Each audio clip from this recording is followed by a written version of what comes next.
Mga ka-sports, isang napakaling balita ang humanig ngayon sa mundo ng Philippine basketball. Mukhang nakapili na raw ng bagong team si Kai Sotto para sa susunod na kabanata ng kanyang karir. Pero ang nakakagulat hanggang ngayon ay tikom pa rin ang bibig ng kampo ni Kai tungkol sa eksaktong detalye. Anong liga kaya? Japan B-League ba? Australia NBL? Summer League o NBA? O totoo kaya ang usap-usapan na posibleng NCAA sa Amerika ang kanyang susunod na destinasyon? Pero teka, may bagong development na maaaring maging malaking hadlang sa NCAA dream ni Kai dahil naglabas umano ng bagong eligibility rules ang NCAA na direktang makakaapekto sa maraming international players. At habang hinihintay natin ang susunod na galaw ni Kai, may isa pang malaking isopin sa Gilas Pilipinas. Posible raw na magkaroon ng major roster adjustment si Coach Tim Cone para sa nalalapit na FIBA qualifiers laban sa Aussie at Kiwi. Sino kaya ang malalagay sa alanganin at sino naman ang maaaring makapasok sa final lineup? Tara mga ka-sports, himayin natin ang lahat ng detalye. Kung trip mo po ang ganitong content, paiwan ng follow at pa-subscribe na din. Tara po, simulan na natin.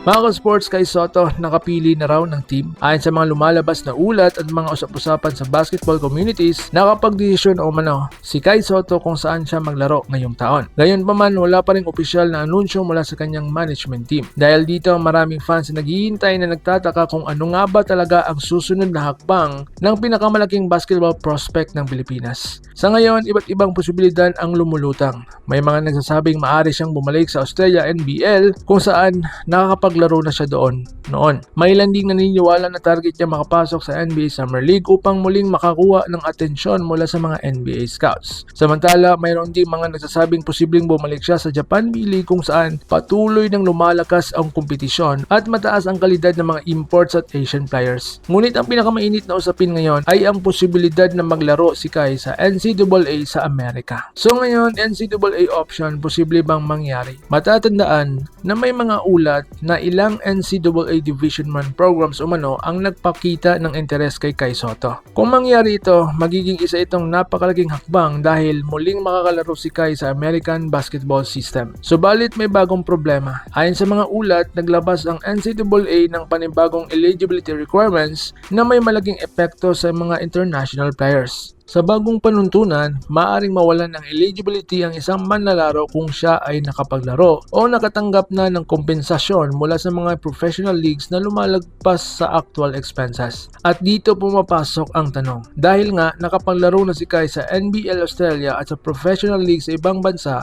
maaapektuhan kaya siya sa bagong patakaran ito? Maraming basketball analysts ang naniniwala na posibleng maging komplikado ang NCAA eligibility ni Kai kung mahigpit na ipapatupad ang naturang rules. Maging ilang basketball insider ay nagpahayag ng pagkabahala dahil maraming international players ang maaaring maapektuhan.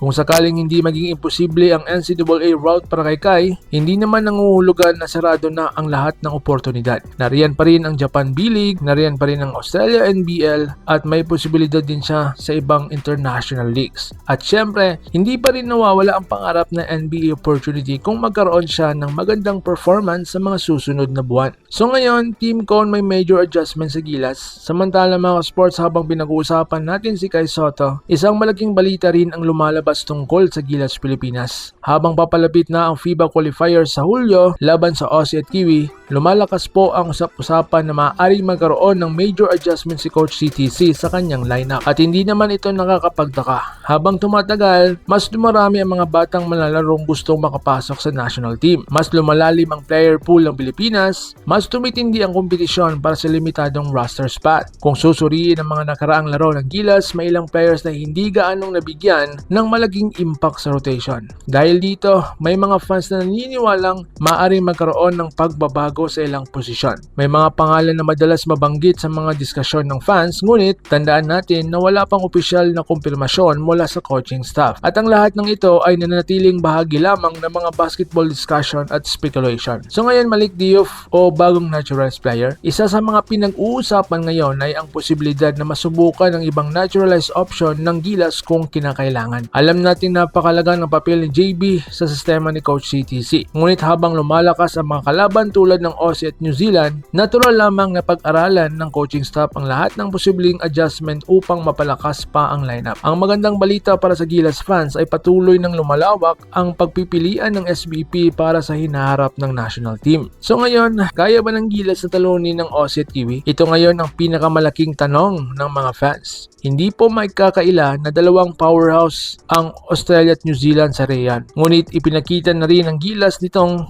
mga nakaraang taon na kaya nilang makipagsabayan sa mga pinakamalakas na bansa sa Asia Pacific region. Kung mabubuo ang pinakamalakas na lineup, healthy ang mga players at magiging maayos ang chemistry ng kupunan, hindi imposible ang magandang resulta para sa Pilipinas. Kaya mga sports, kayo naman ang magsabi. Sa tingin ninyo, saan kaya talagang maglalaro si Kai Sotto this year? Sa Japan ba, Australia o Summer League? O mayroon tayong malaking sorpresa na hindi pa natin alam? Para naman sa Gilas Pilipinas, sino sa tingin ninyo ang dapat may isama sa final roster ni Coach CTC para sa laban sa Aussie at Kiwi? Comment your thoughts below at babasahin ko yan. Kung nagustuhan nyo ang video na ito, huwag kalimutang i-like, i-share at mag-subscribe para sa mas marami pang basketball updates. Laban Pilipinas puso, so paano?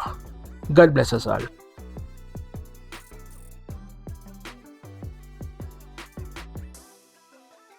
Mga ka-sports, kung hilig ninyong bumili ng mga Gilas jersey, Gilas accessories at mga gamit na pang basketball habang nanunood po kayo sa aking mga videos, kindly check this basket on this lower part ng ating video at magpa-pop up yung ating mga items sa gilid. Mga legit po yung mga items dyan, and see to it po na makabili po kayo ahead of time kasi meron po yung mga discounts and mga promos depende po sa seller. And also, kunting suporta din as a content creator po. Salamat!